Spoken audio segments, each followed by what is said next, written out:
আসসালামু আলাইকুম, কেমন আছেন সবাই? আশা করি ভালো আছেন। তো আজকের ভিডিওটা মূলত অনলাইন কেনাকাটার ব্যাপারে একটা ভিডিও। তো ঘন্টাখানেক আগে একটা কাস্টমার আসছে। কাস্টমারটা ছোট, বেশি বয়স না, অল্প বয়সী একটা কাস্টমার আসছে আমার দোকানে যে ভাই আমার এই নাম্বারে ১৬৯০ টাকা একটু বিকাশ করে দেন। বলছে ঠিক আছে। তো আমিও বিকাশটা তারে করে দিছি, ১৬৯০ টাকা বিকাশ করে দিছি তারে। এখন সে আমার আর কি বলে নাই যে সে কারে টাকা পাঠাইতেছে বা কেমন কি আসার বিষয়, আমার জানার দরকার ছিল না। যেহেতু টাকা পাঠানোর সময় আমাদের কোনো জিজ্ঞেস করার দরকার পড়ে না যে কারে আপনি টাকা পাঠাইতেছেন, ঠিক আছে। তো টাকা আমি পাঠাই দিছি। পাঠাই দেওয়ার ১০-১৫ মিনিট আমার দোকানের সামনে দাঁড়ানো ছিল। তারপরে কিছুক্ষণ ঘুরে ফিরে আসার পরে আমার এসে বলতেছে ভাই যে আমি যে নাম্বারে টাকা পাঠাইছি ওই নাম্বারে টাকা নাকি উল্টাপাল্টা টাকা ঢুকে গেছে। আমি বললাম যে কেমন উল্টাপাল্টা টাকা ঢুকে গেছে? সে বললে যে আমি তো যারা টাকা পাঠাইতে বলছিলাম, তাই সে বলছে যে ১৬৮৯ টাকা পাঠানোর জন্য আমার নাকি ১ টাকা বেশি পাঠানো হয়ে গেছে। তো এমন ঘটনা আগে পরেও আমার এখানে ঘটছে, বা যারা বিকাশের দোকান আছে, বিকাশের ব্যবসা যারা করে তাদের সাথেও কম বেশি ঘটে, ঠিক আছে। আমার এখানে এমন আগেও কয়েকটা কাস্টমারের সাথে এমন হয়েছে। তো ওর কথা শুনে আমি আর কি আমার বোঝার আর বাকি নাই যে টাকাটা কোন জায়গায় গেছে বা কী সমস্যায় ও পড়ছে, ঠিক আছে। তো আমি তো ওরে সরাসরি বলে দিচ্ছি যে তোমার টাকা তো যেটা যাবার সেটা তো চলে গেছে, এই টাকা তুমি আর ফেরত পাবা না।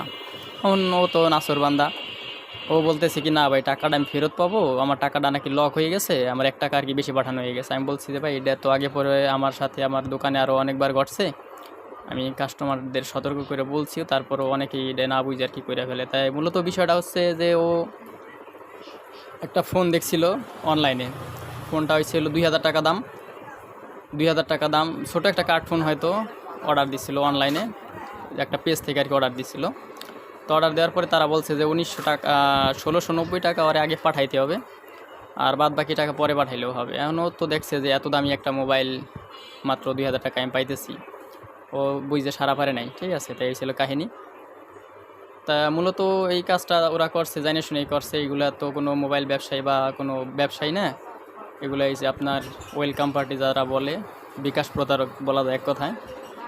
ওরা এই বিভিন্ন সাইট থেকে মোবাইলের বা যে বিভিন্ন ধরনের প্রোডাক্টের ছবি ডাউনলোড করে তারপরে একটা পেজ খুলে, তারপরে এই পেজে আপনার করে কি মানে ফেক ফলোয়ার এগুলো বসানো যায় টাকা দিয়ে কিনে, ওগুলো বসানো যায়। দেখা যায় একটা পেজে আপনার ৬৭,০০০ ফলোয়ার, ৬৭,০০০ লাইক, বা এমন অনেক বেশি বেশি লাইক বা ফলোয়ার ওইখানে শো করায়, ঠিক আছে। ওইগুলো দেখলেই কাস্টমারও ভাবে কি যে এত লাইক ফলোয়ার নিশ্চয়ই এটার কোনো ঝামেলা নাই, বা অনেক মানুষ এটার ফলো করে, এই জন্য বিশ্বাস করে আর কি ওই অর্ডারগুলো করে, ঠিক আছে। তো এই ছিল বিষয়। তো ওর টাকা তো চলে গেছে, ঠিক আছে, ওইভাবে টাকাটা চলে গেছে, ও বুঝে সারা পারে নাই। তারপরে আমি ওরা বলে দিয়েছি যার ১ টাকা পাঠানোর দরকার নাই, যেটা চলে যাওয়ার সেটা তো চলে গেছে, এটা রিটার্ন আসবে না। পুরো বলছে ঠিক আছে ভাই, তার পাঠাবো না, তাই এইভাবে সে চলে গেছে। তো যারা আর কি নতুন অর্ডার করেন তাদের সতর্ক করার জন্য মূলত আমার এই ভিডিওটা। অনলাইনে সব সময় চেষ্টা করবেন ক্যাশ অন ডেলিভারিতে পেমেন্ট করার জন্য, প্রোডাক্ট কেনার জন্য ক্যাশ অন ডেলিভারিতে। মানে প্রোডাক্ট আপনি হাতে পাবেন, ভালো মতো দেখবেন যে আপনার প্রোডাক্ট ঠিকঠাক আছে কিনা, আপনি যেমনটা ছবিতে দেখছিলেন বা যেমনটা আপনি আশা করছিলেন অমন ঠিকঠাক হয়েছে কিনা। এমন ধরনের প্রোডাক্ট যদি কেউ কোনো পেজ থেকে আপনারা দিতে রাজি হয়, তাহলে ওই পেজ থেকে আপনি প্রোডাক্টটি কিনবেন, ঠিক আছে। আর সর্বোচ্চ যদিও টাকা দেওয়া লাগে, তাইলে আপনার যে কুরিয়ার সার্ভিসের যে ১৫০ টাকা, ১৫০ টাকার বেশি অতিরিক্ত দেওয়া যাবে না, ঠিক আছে। না দেওয়াই ভালো। কিছু কিছু পেজ আছে যে ১৫০ টাকা পর্যন্ত তারা মাইরে দেয়।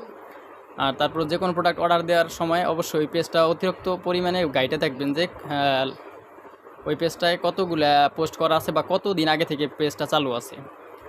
আপনার লাইক ফলোয়ার বা যাই থাকুক পেজে, যতই 100K উপরেও যদি থাকে, তারপর ওটার প্রতি কোনো ভরসা নাই, ঠিক আছে।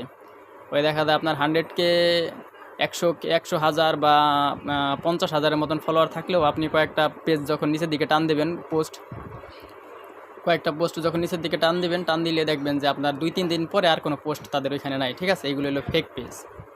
এগুলো অল্প কয়েকদিন ধরে ক্রিয়েট করে বানাইছে, বানানোর পরে আর কি আপনার ওইগুলো আর কোনো কেউ তো কেনেই না কোনো কিছু, নতুন যাদেরকে পায় তাদের কাছ থেকে এইগুলো আর কি প্রতারণা করে নিয়ে যায় টাকাগুলো, ঠিক আছে।